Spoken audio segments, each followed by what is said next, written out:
Bonjour et bienvenue dans notre émission Et tu fais quoi dans la vie ? Aujourd'hui, je suis très heureuse d'accueillir Maïté. Bonjour Flavie. Qui va venir du coup nous parler de son métier et de son parcours. Mais avant d'entrer dans le vif du sujet, je vais d'abord te laisser, s'il te plaît, te présenter comme tu le souhaites. Merci. Du coup, je m'appelle Maïté, j'ai presque 40 ans. J'ai grandi dans une petite ville située dans le Rhône. J'ai une vie bien remplie, notamment grâce à mes 3 filles qui m'apportent autant de bonheur que de défis au quotidien. À côté de ma vie familiale, moi je suis une passionnée par tout ce qui touche à la création, le dessin, l'aquarelle, la couture, les petits bricolages. Et ce sont des moments qui sont assez importants pour moi. Ça me permet de me recentrer, de laisser libre cours à mon imagination. Mais également, ça me permet de cultiver ma patience, qui est une qualité essentielle quand on est maman et quand on fait le métier que je fais. Belle introduction. Du coup, on a vraiment envie de savoir ce que tu fais. Est-ce que tu peux nous dire ce que tu fais dans la vie ? Alors, je suis conseillère en économie sociale et familiale. Super. Est-ce que tu peux nous expliquer justement en quelques mots en quoi consiste ton métier de conseillère en économie sociale et familiale, une sorte de première définition ? Alors la conseillère ESF, c'est comme ça qu'on dit dans mon domaine d'activité. On peut un peu l'assimiler à une boussole du quotidien qui, pour ceux qui se sentent perdus à un moment donné dans leur vie, on va venir aiguiller un petit peu. Son rôle, c'est de trouver des solutions concrètes pour aider chacun à mieux gérer. Alors par exemple, ça peut être son budget, ça peut être les démarches administratives, ça peut être favoriser l'insertion professionnelle. C'est très varié. On peut accompagner une grande diversité de personnes, des jeunes qui débutent dans la vie, des familles qui sont débordées, des personnes âgées isolées ou des enfants et des personnes en situation de handicap ou en grande précarité. On est amené à rencontrer et à s'adapter à des histoires de vie souvent bien différentes de la nôtre. Donc il faut avoir un état d'esprit très ouvert, respectueux. On travaille avec de la patience et surtout de la bienveillance. Et c'est vrai que c'est un métier finalement qui n'est pas forcément très connu, je dirais, du grand public. Peut-être plus celui d'assistante sociale. Je pense que c'est quand même assez proche et similaire, mais c'est vrai que c'est un métier qui est finalement essentiel à pas mal de personnes. Et j'aimerais que tu puisses nous raconter justement comment tu as trouvé ta voie et quel a été ton parcours pour en arriver là. Alors moi, j'ai commencé à travailler à partir de 16 ans dans l'animation. J'ai passé mon BAFA. Et puis, assez vite, j'ai compris que ça me plaisait et que le contact humain et l'accompagnement, ça me correspondait pas mal. Donc, après le bac, ça a été assez rapide. Je me suis dirigée vers ce métier. Mon parcours de formation s'est inscrit en 2 temps. Au début, c'est le BTS. Donc, j'ai commencé par le BTS Économie sociale et familiale, qui donne le titre de technicienne ESF. À l'heure actuelle, c'est encore le cas parce que le diplôme a pas mal bougé, mais ça se fait encore comme ça. Il a davantage vocation à donner une base solide sur les aspects techniques. Je l'ai préparé en alternance.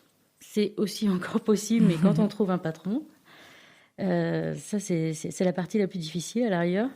Et puis dans un deuxième temps, j'ai poursuivi avec le DE, le diplôme d'état de conseillère en économie sociale et familiale. C'est une année supplémentaire qui permet d'approfondir ce qu'est l'accompagnement, d'acquérir d'autres compétences et surtout se professionnaliser parce qu'il y a aussi des stages un peu plus longs sur cette année-là. Voilà. Eh ben, super. Non, mais c'est déjà un beau parcours pour en arriver là. Et c'est vrai que pour vraiment rentrer dans ton quotidien, j'imagine qu'il est bien rythmé, qu'il n'y a pas vraiment de journée qui se ressemble.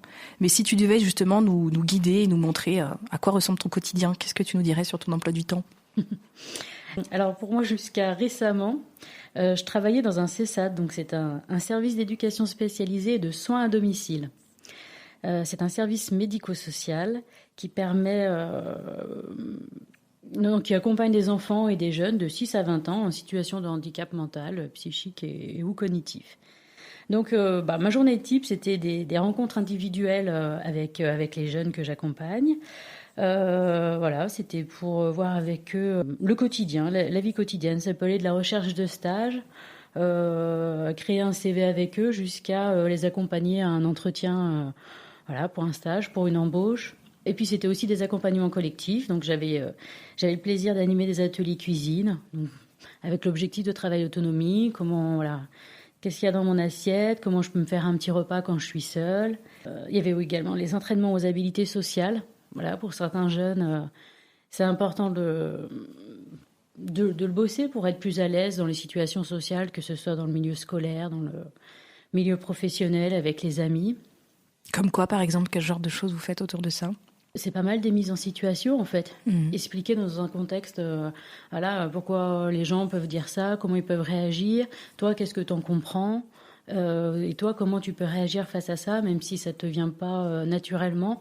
À force de répéter un petit peu des scénarios, ça devient plus facile de les mettre en place et d'être plus à l'aise, en fait. Voilà, dans le quotidien. Ok, donc avec des publics très différents, finalement, des gens différents, des publics différents. Ah oui, une grande diversité. Mais c'est vrai, comme beaucoup d'autres métiers, j'imagine qu'il a connu des évolutions, que ce soit dans le numérique, mais aussi les conséquences de la crise sanitaire ou encore les défis économiques actuels qu'on rencontre, même si on n'a pas envie de les citer, que ce soit l'inflation qui pèse sur le budget des ménages, que ce soit la crise du logement. Enfin bon, je pense que tu connais bien ces défis mieux que quiconque. Et est-ce que tu considères que ton métier, il a beaucoup évolué ces dernières années ? Alors moi je dirais que le métier il a évolué, il a forcément évolué, c'est obligé. Après voilà, les bases c'est toujours les mêmes.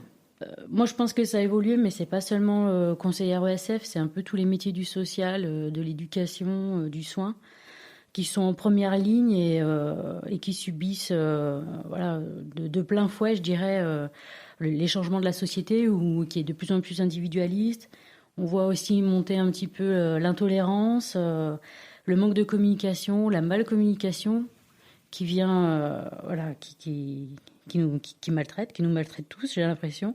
Voilà, les tendances de la politique aussi, l'éducation, le soin, l'accompagnement, c'est pas ce qui est la priorité.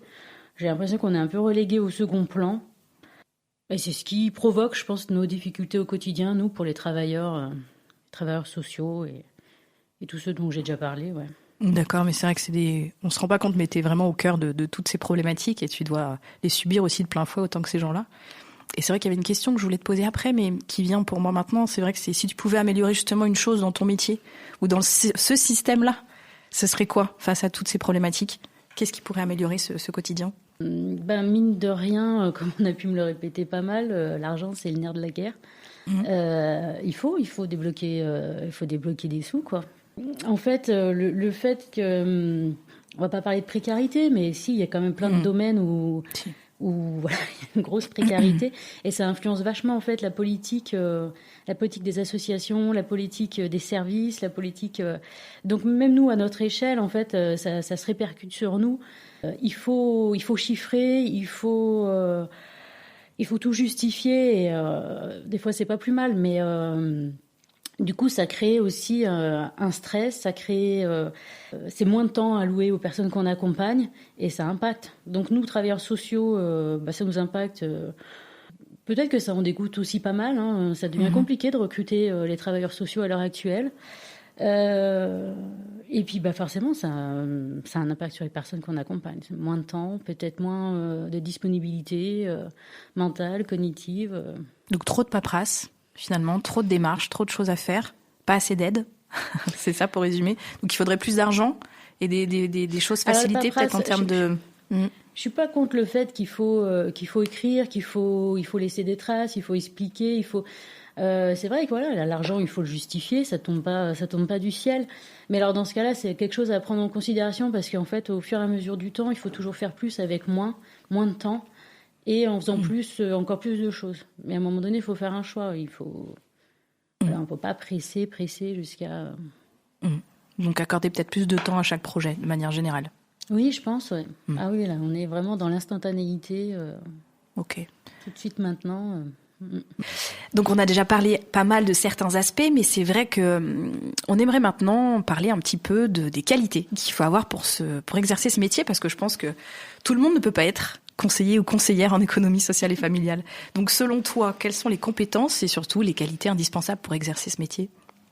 Je pense que ce qui est nécessaire, c'est une bonne force mentale. Une force mentale. Il faut garder patience et calme face à des situations parfois compliquées, et puis aussi faire face à l'injustice. Voilà. Tu arrives toujours ? L'injustice ? De manière générale, ouais. Est-ce que tu Non, arrives pas toujours Mais on est confronté quand même des fois à des situations où il faut vraiment être maître de soi-même pour garder son calme. Ouais. Oui, c'est vrai que dès les premiers mots, quand tu as parlé de ton métier, tu as parlé de patience aussi.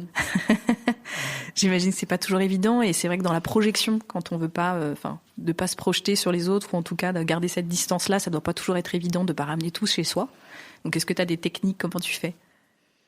Comme j'en ai parlé au début, moi, mes techniques, c'est les moments où je me retrouve voilà, un peu dans ce côté créatif, où j'ai des petits moments pour moi, où je me ressource. Voilà. Et puis après, voilà, j'ai la chance d'avoir une belle famille aussi à la maison, et qui, de toute façon, me permet de déconnecter assez rapidement quand je passe le pied de la porte. Donc... Voilà. Mais ça peut plaire à certains s'ils s'y retrouvent, c'est qu'il faut être un peu un caméléon professionnel. Ouais.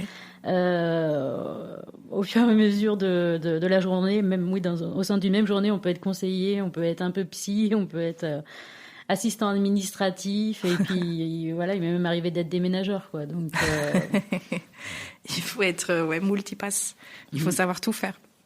Et c'est vrai que j'allais te demander, quand tu parles de ton métier à des gens, quelle question revient le plus souvent? Qu'est-ce qu'on te dit? Qu'est-ce qui interpelle les gens?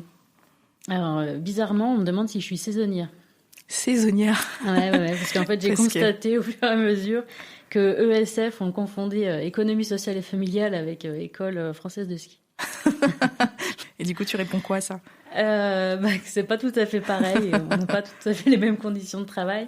Et puis, donc, c'est un métier quand même qui est méconnu. Hein. Moi, à chaque fois que je me présente, tout de suite, je fais partie des travailleurs sociaux. C'est un peu l'équivalent d'éducateur spécialisé ou d'assistante sociale, parce que c'est des métiers qu'on connaît quand même beaucoup mieux.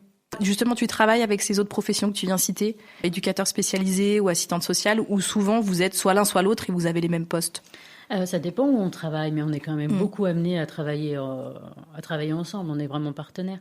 Moi, dans les derniers services dans lesquels j'ai bossé, plus dans le médico-social, oui, je travaillais constamment avec des équipes, d'éduc, il y avait souvent une assistante sociale, dans les services.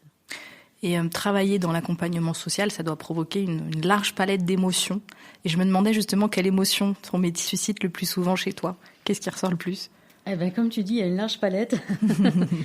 Pour moi, en tout cas, hein, peut-être pas pour les autres, mais moi, c'est vraiment un pêle-mêle d'émotions au quotidien. Ça va de l'intérêt, du très très grand intérêt, à des fois la grande contrariété. Il y a des grands moments de sensibilité aussi, et bien sûr de joie. Donc on passe un peu, en tout cas pour ma part, on passe par pas mal d'émotions. Pas mal d'émotions différentes, ouais. Mais c'est vrai que de ce que j'entends aujourd'hui, même si je connaissais de loin, mais c'est un beau métier. Et c'est vrai qu'on comprend qu'il consiste à accompagner des familles ou des personnes en difficulté vers de l'autonomie, de la stabilité. Et vous avez une sorte de rôle un peu de bonne fée, je trouve, où dans un contexte parfois difficile, vous apportez des solutions et vous redonnez surtout de l'espoir. Donc c'est vrai qu'on n'a pas parlé de ce côté un peu sourire, bonhomie, mais j'imagine que ça joue un rôle aussi important. Il est indispensable. Ouais, il faut arriver avec de la bonne humeur et transmettre. Ah, complètement, ouais.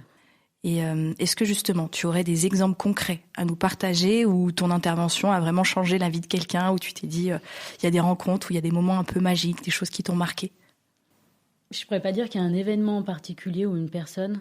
Donc là, ça fait à peu près 20 ans que j'exerce. Et en fait, j'ai fait une multitude de rencontres qui m'ont... Il y en a plein, en fait, qui me restent en mémoire de façon significative. J'aurais pas un événement en particulier à donner. C'est vraiment la richesse de... T'as pas une personne ou vraiment un moment clé, tu t'es dit, je suis au bon endroit, je fais le métier que je devrais faire? Après, c'est peut-être que ton quotidien tout le temps. Donc, t'as pas de... Voilà, faut pas se leurrer. Hein. Des fois, ça marche. Des fois, ça marche moins bien. Après, c'est vrai que moi, je me satisfais de petites réussites.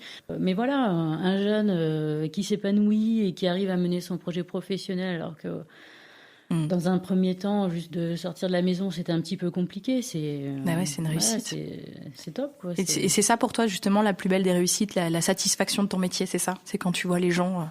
aller mieux et s'en sortir? Oui, bien sûr. Ouais. Ça donne du sens à tout. Ah oui.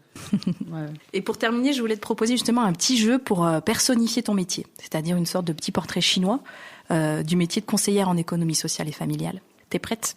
Oui, je suis prête. Si ton métier était un objet? J'en avais parlé au début, j'avais pensé à boussole. J'aimais bien cette image. Bah ouais. Tu veux développer? Ouais, orienter les gens, les accompagner. À un moment donné, avoir besoin d'être un petit peu guidé, orienté, et puis de pouvoir reprendre son chemin après plus sereinement. C'est joli, c'est une belle image. Je trouve que tu as raison. Si ton métier était une couleur? Alors, je suis un peu influencée par mes goûts perso, Mais je pensais c'est la couleur verte qui m'est venue, la couleur de l'espoir aussi, donc ouais. Je trouvais que ça allait bien. Ça marche bien. Et pour terminer, est-ce que tu peux nous donner un mantra, une citation, quelque chose qui te fait penser à ton métier? Alors, c'est le Dalai Lama qui avait dit notre but principal dans cette vie est d'aider les autres, et si vous ne pouvez pas les aider, au moins ne leur faites pas de mal. J'aime bien. C'est bien. Si tout le monde pouvait prendre de la graine de tout ça, c'est vrai que le monde irait bien mieux. Maïté, je sais que tu es en train justement de donner une nouvelle dimension à ta carrière. Est-ce que tu peux peut-être nous en dire un peu plus? Oui. Depuis quelques mois, j'ai décidé de continuer à accompagner les personnes, mais de le faire en freelance. Et comme j'avais besoin d'être un petit peu soutenue dans cette démarche, parce que c'est assez nouveau, j'ai intégré une coopérative d'activité et d'emploi qui s'appelle Cala d'Impulsion. L'idée, c'est que tu continues à accompagner les gens, mais là, tu te formes sur le métier de chef d'entreprise, entre guillemets. Exactement, voilà, c'est dans ce domaine-là, dans le domaine de la formation également. J'aimerais bien à terme pouvoir proposer des formations toujours dans ce domaine-là, donc dans le soin. Super. En tout cas, un grand merci pour ton témoignage. J'espère que cette interview aura permis à nos auditeurs de mieux comprendre ton métier et peut-être donner envie à certains de suivre cette voie. On se retrouve très vite pour découvrir un nouveau métier. Merci Maïté.